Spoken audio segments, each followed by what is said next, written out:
I'm going to share some keys by which we can walk by faith. We can become stronger and stronger in our faith. तो कुछ कुंजियां हैं जो मैं बांटना चाहूंगा आपके साथ, जिसके द्वारा हम अपने विश्वास में बढ़ सकते हैं, मजबूत हो सकते हैं, आगे बढ़ सकते हैं. Now these are very simple keys, ये बहुत सरल हैं, बहुत आसान हैं, but they are very powerful. लेकिन बहुत ज्यादा शक्तिशाली हैं. Amen. So the first key is by continually hearing the word of God. पहली कुंजी है निरंतर परमेश्वर के वचन को सुनते रहकर. Romans 10:70 says, for then faith comes by hearing and hearing by the word of God. रोमी 10:17 वचन कहता है कि विश्वास सुनने से और सुनना परमेश्वर के वचन से होता है. Now the Bible is not saying faith comes by having heard. Bible says faith comes by hearing. It's a present continuous action. Bible ये नहीं कहती कि विश्वास उससे आता है जो सुना था, लेकिन बाइबल कहती है जो सुनते रहो उससे विश्वास पैदा होता है. So that means we have to continually hear the message of faith again and again and again. इसका मतलब हमें विश्वास का संदेश सुनना है और फिर सुनना है और दोबारा सुनना है. I want to read a scripture from Galatians 3:2 and it's from the Amplified version. और गलातियों 3 उसका 2 मैं पढ़ूंगा एम्पलीफाइड से. So I want you to hear very carefully. और मैं चाहता हूं आप ध्यान से सुनने जो मैं कह रहा हूं. Paul is asking Galatians, he's saying, let me ask you this one question. और पौलुस कह रहे हैं कि मैं तुमसे एक सवाल पूछता हूं. Did you receive the Holy Spirit as the result of obeying the law and doing its works? क्या तुमको पवित्र आत्मा व्यवस्था को मानने और उसके कामों को पूरा करने से मिला? Or was it by hearing the message of gospel and believing it? या फिर वो पवित्र आत्मा सुसमाचार को सुनकर और उसको मानकर उस पर विश्वास कर मिला? Was it from observing a law of rituals or from a message of faith? क्या वो रीति रिवाजों को पूरा करने से या फिर विश्वास का संदेश सुनने से मिला? So practically, I will tell you is, hear a message of faith every day. So अगर मैं अपनी जिंदगी में आप क्या कर सकते हैं अपने विश्वास को में बने रहने के लिए, बढ़ने के लिए, तो मैं कहूंगा हर रोज विश्वास का संदेश सुने. It should be essential that we every day at least hear a message of faith, a pure undiluted word of faith. अपनी रोज की दिनचर्या में कम से कम एक संदेश हम विश्वास का सुने ही सुने. It is going to stir up our faith. और ऐसा करने से हमारा विश्वास उजागर होगा. And we will be able to exercise victory. और हम जय में जी पाएंगे. You know, verse 5 says, 5वीं आयत कहती है, I'll read it from New King James Version. It says, therefore, he who supplies the Spirit to you and works miracles among you, does he do it by the works of the law or by the hearing of faith? और 5वीं आयत में से लिखा है, जो तुम्हें आत्मा दान करता और तुम में सामर्थ्य के काम करता है, वह क्या व्यवस्था के कामों से या सुसमाचार पर विश्वास से ऐसा करता है? Okay, English Bible says hearing of faith. So the Bible is saying, and there it's present continuous tense, if we keep hearing the message of faith, we will have a continual supply of the Spirit and miracles will be our lifestyle. और अंग्रेजी Bible में लिखा है विश्वास के सुनते रहने से, अगर हम विश्वास को सुनते रहेंगे तो विश्वास में जीना हमारी रोजमर्रा की जिंदगी होगी. You know, in the Passion Translation it says, the Holy Spirit is poured out upon us through the revelation and power of faith. और पैशन ट्रांसलेशन में लिखा है कि परमेश्वर का जो आत्मा है हमारे ऊपर उसके सामर्थ्य के द्वारा उतारा जाता है. So make a commitment that every day you will hear the message of faith. तो अपने अंदर इस बात को ठान ले कि हर दिन मैं ये काम करूंगा कि विश्वास के संदेश को सुनूंगा. The next key is, अगली कुंजी by speaking the word, वो है बोल करके, or वचन by decreeing the word. या वचन की घोषणा करके. You know, Luke 17:5, the apostles, they asked Jesus, they said, Lord, increase our faith. लूका 17:5 चेलों ने कहा, प्रभु हमारे विश्वास को बढ़ाओ. You know, so many people even today they say that, oh, I don't have faith, or I would have loved if my faith would have increased. आज भी बहुत से लोग ऐसा कहते हैं कि मेरे पास विश्वास नहीं है, कितना अच्छा होता अगर मेरा विश्वास बढ़ जाता तो. So see the response of Jesus. They are asking, increase our faith, and Jesus said, if you have faith as a mustard seed, you can say to this mulberry tree. और यीशु की जो प्रतिक्रिया थी उसका जो जवाब था वो कहता है, अगर तुम जब चेले कहते हैं कि प्रभु हमारे विश्वास को बढ़ा, तो वो कहता है अगर तुम्हारे पास एक छोटे राई के दाने जैसा विश्वास भी होता तो. See, think about this. They are saying increase our faith. वो वो कह रहे हैं हमारे विश्वास को बढ़ा। What Jesus is saying is, Jesus is saying the problem is not that you don't have faith.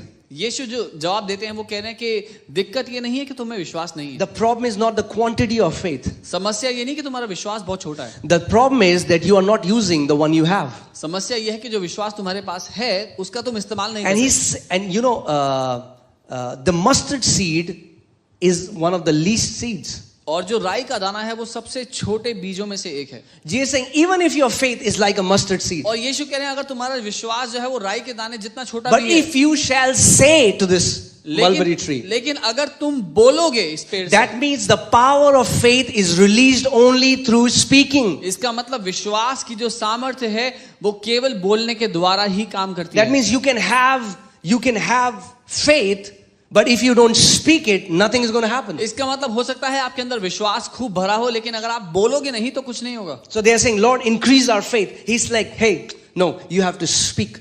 Even if you have faith like a mustard seed, even if you have the least kind of faith, but if you start speaking, things will start changing. तो जब चेले कहते हैं कि प्रभु हमारे विश्वास को बढ़ा दे, तो यीशु कहते हैं तो फिर बोलना शुरू करो, क्योंकि जब तुम बोलोगे तो होगा और विश्वास बढ़ेगा अपने आप। So hear this carefully. Faith comes by hearing, विश्वास सुनने से, but faith is released through speaking. लेकिन विश्वास आपके जीवन से कार्य करता है बोलने Okay, के द्वारा। I'll say it again so they understand. Faith comes by hearing, विश्वास आता सुनने से है, but it is released through speaking. लेकिन आपके जीवन से काम करता है बोलने के द्वारा। Amen. Mark 11:22. Jesus said, "Have the faith of God, for assuredly I say to you, whoever says to this mountain," if you can underline that on your Bible or write it down, whoever says to this mountain.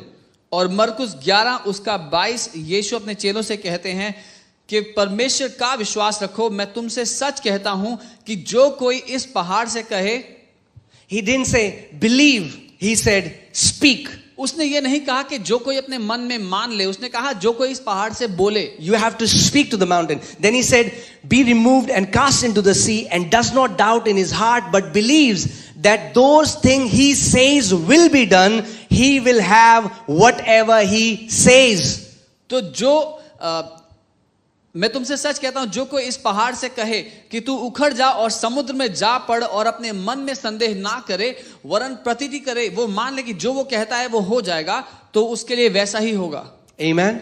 So he's like, if you want a mountain, a sickness, any situation to be removed from your life, there has to be a constant speaking against that mountain. तो यीशु ये कह रहा है, अगर आपके जीवन में कोई भी पहाड़ है, कोई बीमारी है, कोई परिस्थिति है जिसका खदेड़े जाना, जिसका निकाला जाना जरूरी है, तो आपको निरंतर उससे बोलते रहना पड़ेगा। Amen.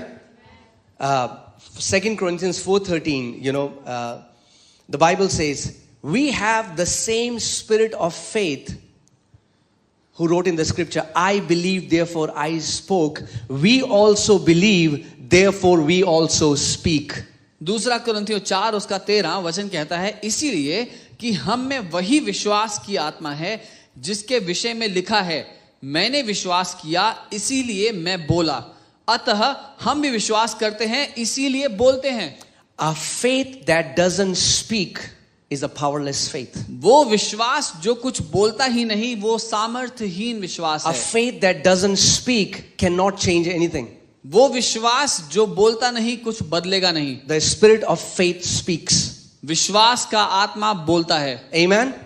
So the first key was hearing. सो पहली कुंजी थी सुनना। And if we are constantly hearing, we will always have the supply from the spirit of faith. और अगर हम निरंतर सुनते रहेंगे तो हमेशा परमेश्वर की आत्मा, वो विश्वास Our heart will की आत्मा always be हमारे stirred up. काम करेगी, हमारा दिल हमेशा उजागर रहेगा। And then we release that faith through speaking, through और फिर declarations. बोल करके हम उस विश्वास को अपने मुंह से जब कहते हैं, उन बातों को की घोषणा करते हैं। Amen. The third key is we see the word of God.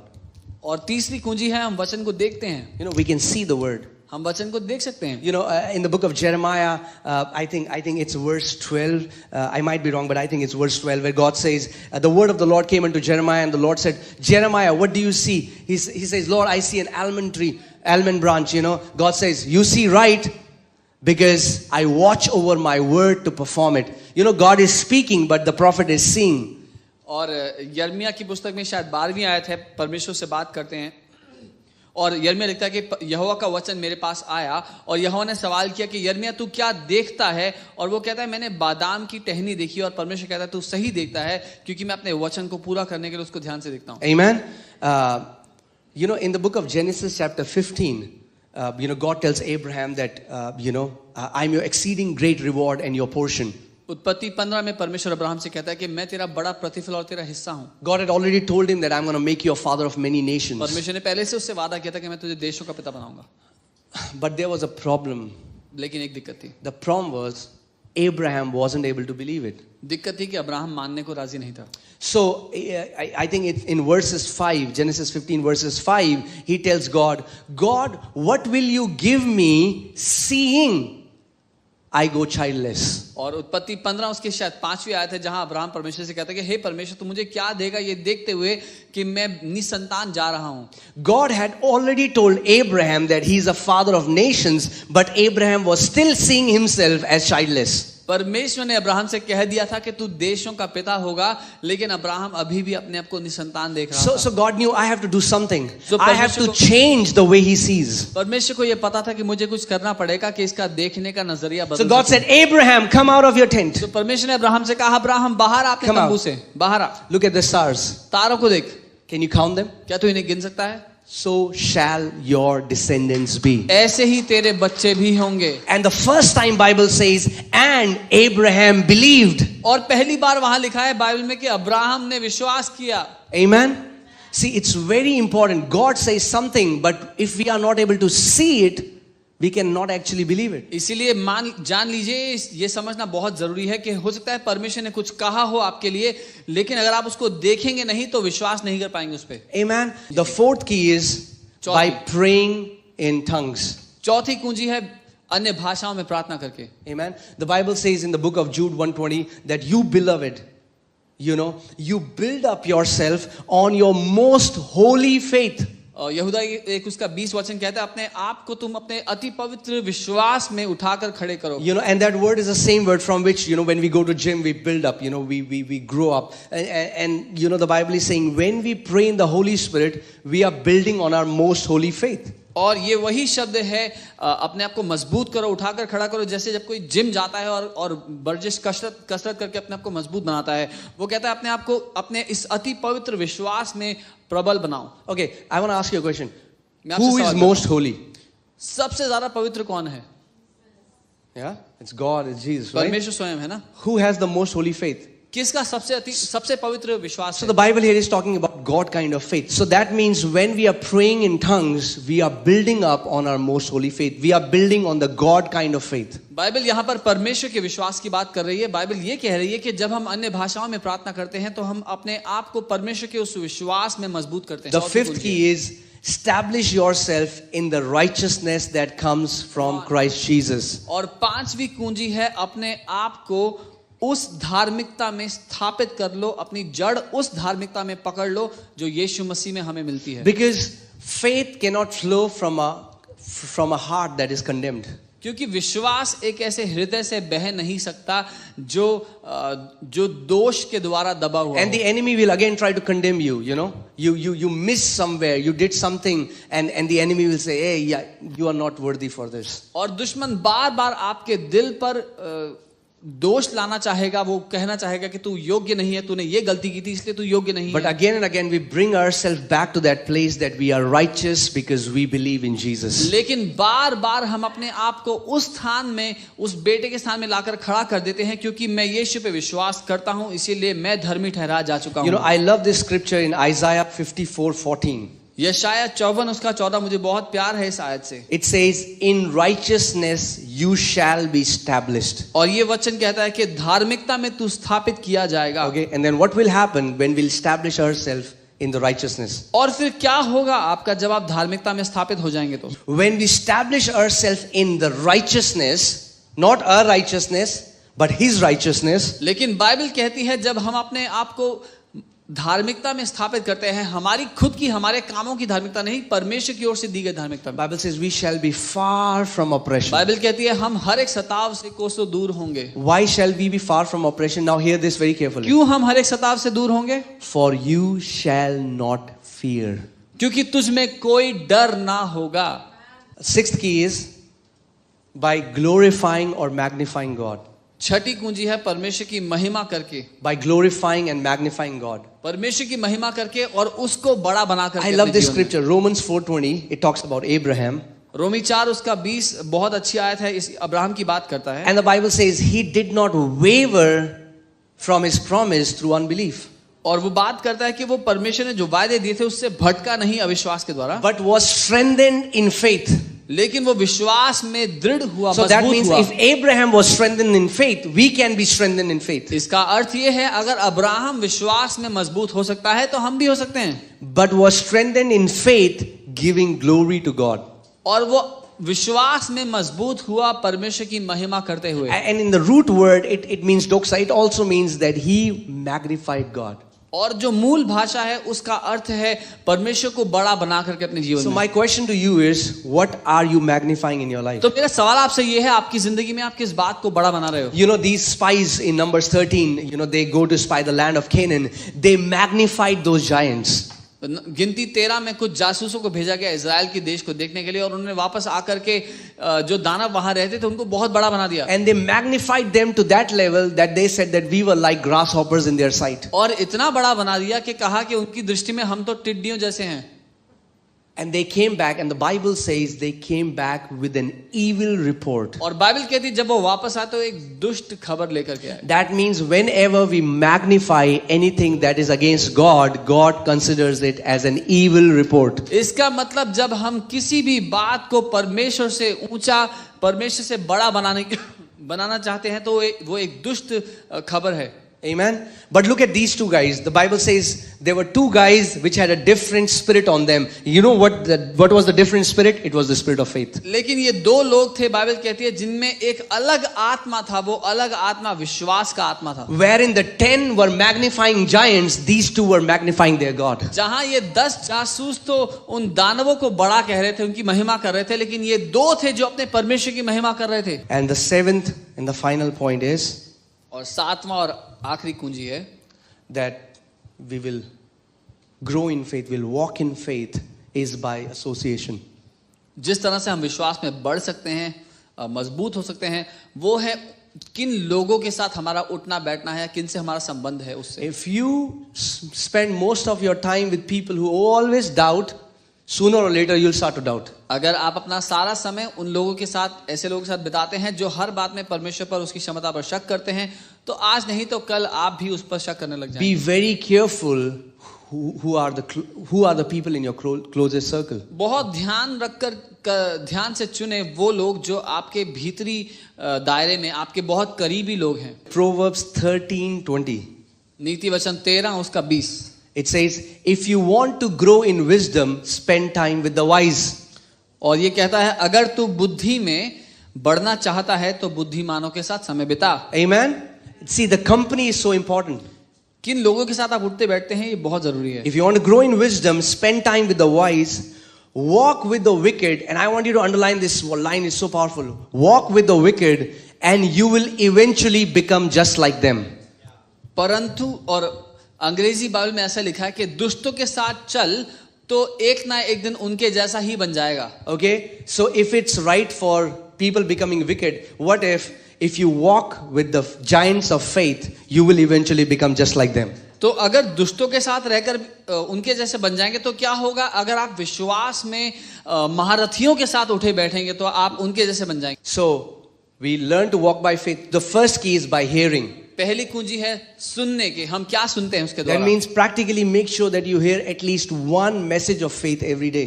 अगर दिनचर्या की बात करूं तो कम से कम एक संदेश विश्वास का आप हर रोज सुने। Amen. By hearing the word, that's the first key. वचन को सुनने के द्वारा पहली The कुंजी। second key is by decreeing, by declaring the word of God. दूसरी कुंजी है बोल करके, घोषणा करके। Amen. The third key is by seeing, imagining the word. Whatever the word says, you imagine it happening with you. तीसरी कुंजी है देख करके, कल्पना करके, जो वचन कह रहा है आपके साथ वो पूरा होता है। The fourth key is by continually praying in tongues. चौथी कुंजी निरंतर अन्य भाषा में प्रार्थना करके। Amen. Amen.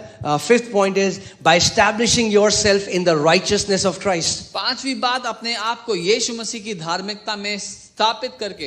Amen. Again and again you should meditate that I am righteous. I have the right standing with God because of what Jesus Christ has done. इस बात में मनन करके कि मैं धर्मी ठहराया जा चुका हूँ परमेश्वर के सामने, मैं ग्रहण योग्य हूँ, मेरा सही स्थान है परमेश्वर के The सामने। practical way for this is start meditating on new covenantal scriptures. Spend your time in the epistles that Apostle Paul wrote. और अगर जीवन शैली की बात करूं अपनी जिंदगी में क्या करना है, तो आप अपना समय बिताएं उन सारी चिट्ठियों में जो पौलुस ने कलीसिया के नाम लिखी हैं। Amen. The sixth key is by glorifying God. छठी कुंजी है By परमेश्वर की magnifying महिमा him. करके, परमेश्वर को बड़ा बना के। So whenever you hear a bad news or whenever we hear something that disturbs us, instantly we start looking to Jesus and we start to magnify him. जैसे ही हम एक बुरी खबर सुने, एक गलत खबर सुने, किसी के साथ कुछ बुरा हो गया, उसी समय अपने आप को भटका करके हम यीशु की महिमा करें, उसको अपने जीवन में बड़ा बनाएं। And the last key is by association. और आखिरी कुंजी है किन लोगों के साथ हम उठते बैठते हैं ये देख करके। Strive, make an effort if you can to go to people of God who are walking as you want to walk. अगर हो सके तो अपने आप को विवश करें, अपने आप को मजबूर करके ले जाएं उन लोगों के पास जो उस तरह का जीवन जी रहे हैं जैसा आप जीने की कल्पना करते हैं। Amen. If you want to grow in wisdom, spend time with the wise. अगर बुद्धि में बढ़ना है तो बुद्धिमानों के साथ बैठो। So the kind of people you walk with, the Bible says eventually you will become like them. Thank you for tuning into today's video. We hope this video has blessed you. Please share it with your friends and loved ones. Make sure to subscribe to our channel, like and press the notification bell. This will keep you updated with our latest sermons and teachings. Thank you. आज की video को देखने के लिए धन्यवाद। हमें विश्वास है कि इस वीडियो ने आपको आशीषित किया है। इसे अपने परिवार और प्रियजनों के साथ बांटें और हमारे चैनल को सब्सक्राइब करना ना भूलें, जिससे कि आपको हमारे आने वाले सर्मन्स और शिक्षाएं मिलती रहें। धन्यवाद।